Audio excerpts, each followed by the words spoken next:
Okay, so there are some books that don't just sell well, they explode. They become these huge cultural moments. And that is exactly what happened with Jordan Peterson's 12 Rules for Life.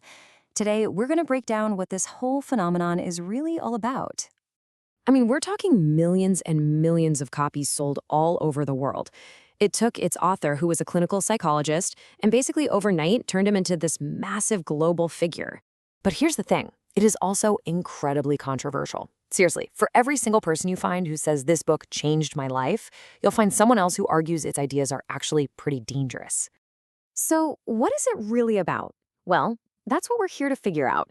We're going to dig into the core ideas, try to understand why so many people connected with it, and also look at the really sharp criticisms it's faced.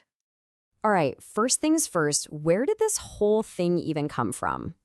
Believe it or not, the whole journey for this book started on Quora. Yeah, the question and answer website. Peterson was on a radio show, and he made this argument that just pursuing happiness is, well, not the point. He said we should be aiming for deep meaning instead. A literary agent heard that, and it caught their attention. And really, that one core idea that there's more to life than just feeling good, that became the bedrock for the 12 rules.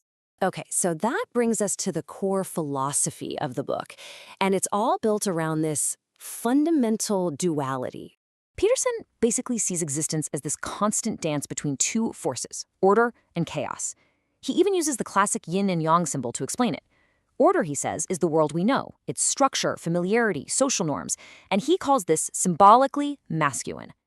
Chaos, on the other hand, is the unknown, the unexpected, where both creation and destruction happen, and he labels that symbolically as feminine. Right. So why on earth does a book about rules for life start with lobsters? Well, this is probably his most famous, or you could say infamous, example, and it's the key to understanding his very first rule. His big argument is that both lobsters and humans are wired to operate within what he calls dominance hierarchies. He sees this as a totally natural system of social status, one that's been around for, he claims, over 350 million years. So in his view, this isn't about modern things like capitalism or the patriarchy. No, it's something way, way older and more fundamental. And here's where he connects it all back to biology. Check this out. When two lobsters fight, the winner gets this big surge of serotonin. It stands up taller, it's more confident. The loser, its brain chemistry actually changes, and it physically curls up and slumps. Peterson says this creates this really powerful feedback loop where your posture itself influences your confidence and your chances of success.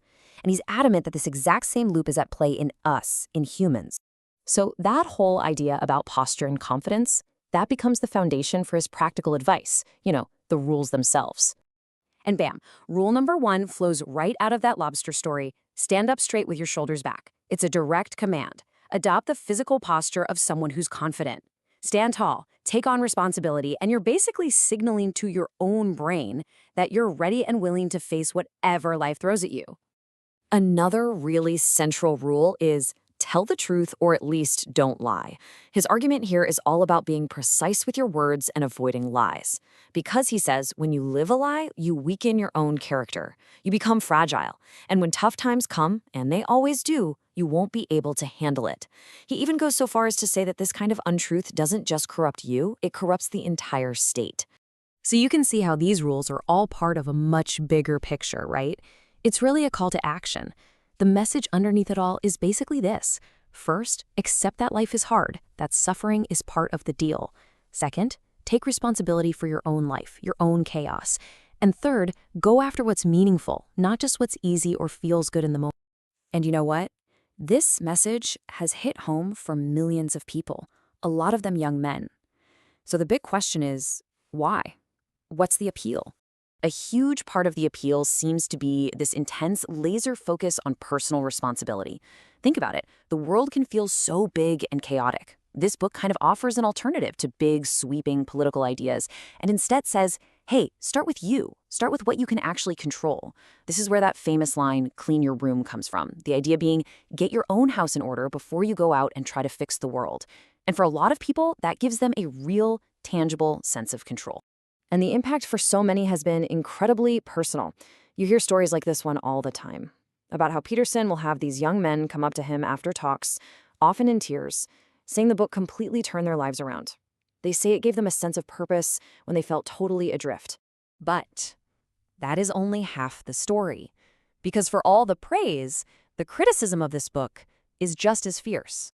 So from the critic's point of view, this book isn't empowering at all. People like Human Barakat argue that it actually fuels this feeling of masculinist persecution. They say it validates a kind of toxic machismo, and that in today's world, that's a really dangerous thing. And it's not just the ideas. Even the way it's written is a huge dividing line. You've got fans who read it and see this brilliant, deep stream of consciousness exploration of big ideas. Then you have critics who read the exact same pages and call it, and I'm quoting here, titanically boring, and compare the author to a Titanic pub bore. So yeah, people feel strongly. Okay, so the main criticisms really boil down to a few key points. First, that the book uses things like biology, the lobsters, and mythology to make existing social hierarchies seem natural and unchangeable. Second, that it pushes what they see as reactionary politics, especially when it comes to gender roles.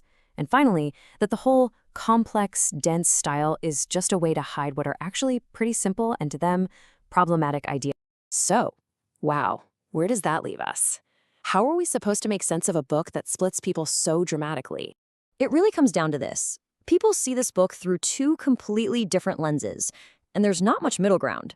On one side, you have supporters who see it as a life-saving call for personal responsibility, an antidote to a world that's lost its meaning. And on the other side, you have critics who see it as a dangerous manual that justifies outdated politics and capitalizes on male anxiety. Which really leaves us with one final big question. The book's title is An Antidote to Chaos, but the reaction to it has created its own kind of chaos, its own cultural battle. So maybe, just maybe, the fierce debate over these 12 rules tells us less about the book and more about the chaotic times we're living in right now.